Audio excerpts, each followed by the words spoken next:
According to a secret FBI counterterrorism study conducted in 2012, homegrown terrorists are motivated primarily by U.S. military action abroad. The report also identified no coherent pattern to radicalization and concluded it's nearly impossible to predict future violent acts. Grievances against the United States ranked above other explanations, including exposure to online radicalization. The report is titled Homegrown Violent Extremists. Survey confirms key assessments, reveals new insights about radicalization. It's based on conclusions made by the America's Fusion Cell, an FBI unit that works on Sunni extremism cases in the United States. The findings, however, are not new. In 2011, an FBI report reached a similar conclusion. It said expanding U.S. military presence overseas and radical Islamic rhetoric are behind a perceived increase in domestic terrorism. In the past, the FBI attributed radicalization to the prison system, military service, and travel abroad. None of these factors, however, play a prominent role in radicalization, according to the report. The report calls into question the entire CVE, or Countering Violent Extremism agenda, used by the government and its corporate partners in response to militant Islam. For instance, the accused Manhattan dumpster bomber Ahmed Rami's journals are filled with accusations about U.S. bombings in Iraq, Syria, and Afghanistan. The Miami shooter Omar Mateen made a 9/11 call denouncing the U.S. for striking Islamic militants in Syria and Iraq. The accused Boston Marathon bomber Tamerlan Sarnoff also complained about the wars in Iraq and Afghanistan.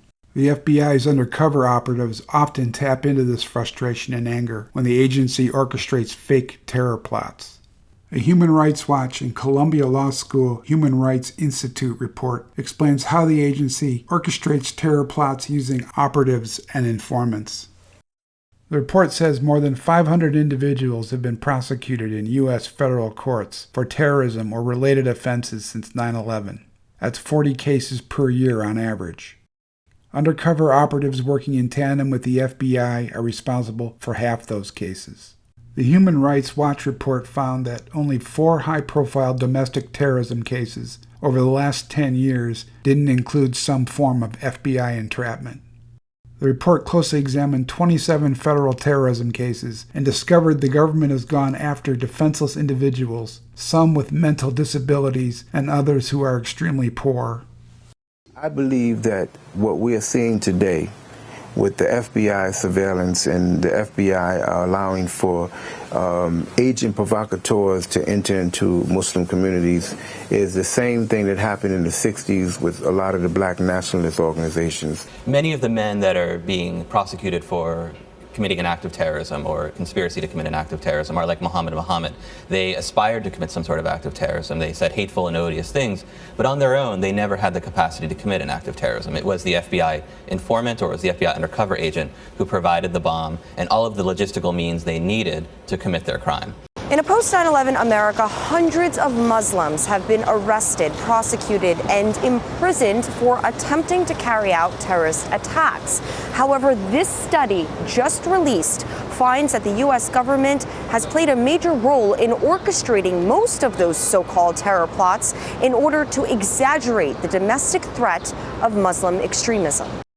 The FBI also entraps non-Muslim targets, including the Huttery militia in Michigan and senior citizen militia members in Georgia. In Ohio, 5 men who described themselves as anarchists were given fake explosives by the FBI to blow up a bridge. In one case, the agency framed an 18-year-old developmentally disabled kid and charged him with providing material support for an act of terrorism. Investigative journalist Glenn Greenwald writes, FBI entrapment is possible because we're constantly bombarded by the establishment media with warnings about homegrown lone wolf terrorists. Linda, ISIS and al-Qaeda apparently looking for a recruiting bounce from the Orlando mass shooting. Tonight, both encouraging a fresh round of jihadist attacks on American targets. Greenwald wonders how the threat can be considered legitimate if the FBI has to continually troll the internet in search of mentally ill targets to set up. Greenwald cites a quote by the FBI's assistant director. Thomas Fuentes said the agency aggressively seeks prosecutions to legitimize its budget requests. You know, it's my opposite of Jesse Jackson's Keep Hope Alive. It's Keep Fear Alive. Keep it alive, he said. The Red Scare of the 1950s fed the Cold War and the military-industrial complex. Red Scare propaganda began during the First World War and the Bolshevik Russian Revolution of 1917. Authorities used a suspected mail bomb plot targeting J.P. Morgan Jr., John D. Rockefeller, Supreme Court Justice Oliver Wendell Holmes, U.S. Attorney General Alexander Mitchell Palmer, and others as a pretext to round up anarchists in what became known as the Palmer Raids. Many were deported, including the anarchist Emma Goldman. The hysterical response to anarchism, communism, socialism, and social democracy by government and the media resulted in aggressive police investigations. It also led to the formation of the Federal Bureau of Investigation. The FBI became America's first federal political police force.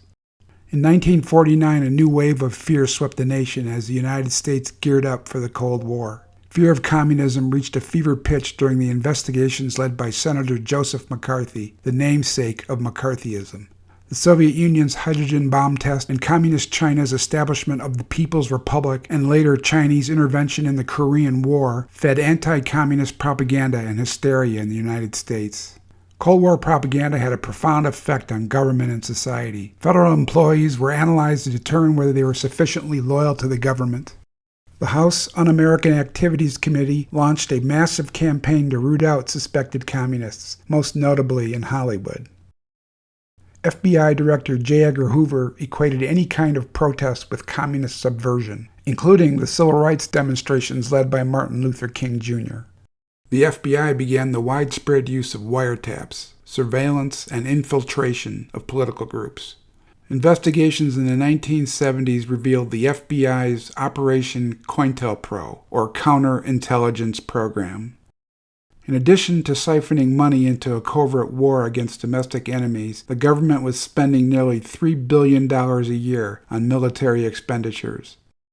After World War II, the U.S. reduced defense spending to 7.2% of GDP. The Korean War saw it go up to nearly 15%. During the height of the Cold War, U.S. defense spending fluctuated at around 10% of GDP. In his 1961 farewell address, President Eisenhower warned about the rise of the military-industrial complex. In the councils of government, we must guard against the acquisition of unwarranted influence, whether sought or unsought, by the military-industrial complex. The potential for the disastrous rise of misplaced power exists and will persist. We must never let the weight of this combination endanger our liberties or democratic processes. In addition to tremendous power over Congress, the military-industrial complex has driven the culture of war and confrontation that not only resulted in the Korean and Vietnam Wars, but numerous smaller military operations since the end of the Second World War, including the interventions in Cuba at the Bay of Pigs, in the Dominican Republic, Lebanon, Laos, Zaire, Cambodia, El Salvador, Libya, Grenada, and elsewhere. After the fall of the Soviet Union and the end of the Cold War, the establishment manufactured the War on Terror and the concept of perpetual war. According to the wealth management and capital firm Morgan Keegan, in 2013, investment in homeland security companies were expected to yield a 12% annual growth rate at a time when other companies were suffering as a result of an economy trashed by the banker-manufactured subprime crisis.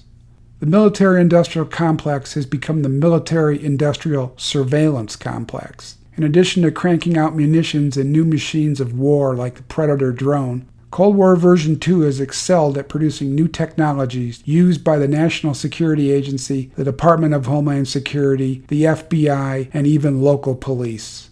In George Orwell's novel 1984, Big Brother manufactures a perpetual enemy for perpetual war. A perpetual enemy, Emmanuel Goldstein, was created by the Ministry of Truth and used to justify never-ending war and a police and surveillance state. Osama bin Laden became the establishment's Emmanuel Goldstein.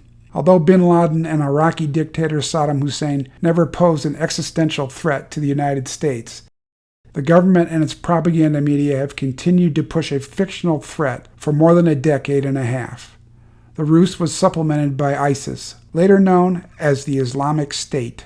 Both Al-Qaeda and the Islamic State were created in large part by the CIA and the Pentagon in Afghanistan and Iraq. The Carter administration's covert support for the Afghan Mujahideen in 1979 set the stage for the development of Al-Qaeda, the Taliban, and assorted other jihadi terror groups.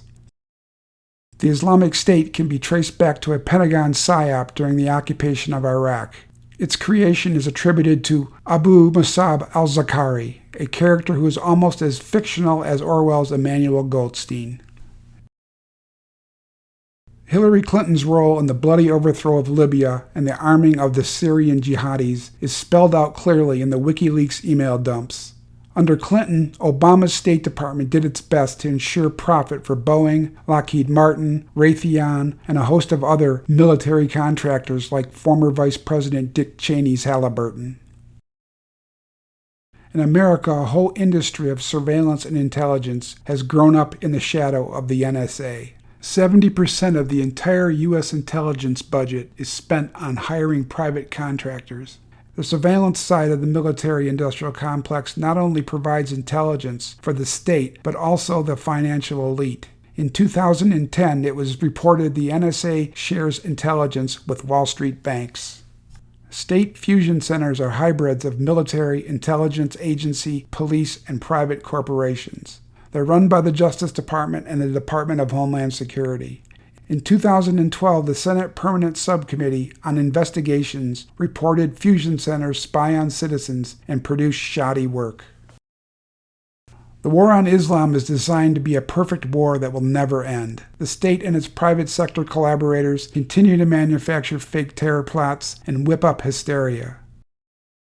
Both Donald Trump and Hillary Clinton promised to go after the manufactured monster known as the Islamic State, a Pentagon and CIA-created creature that continues to terrorize despite airstrikes in Iraq and Syria.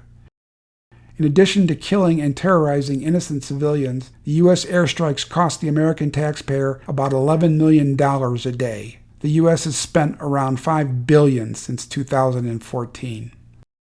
Like Orwell's Emmanuel Goldstein, the Islamic State and its offshoots provide the rationalization for more interventions, more airstrikes, more mass murder by the state against largely defenseless enemies.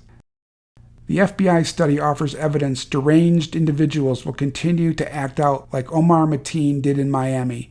Over the next half hour, hostage negotiators calling him on his cell phone 3 times.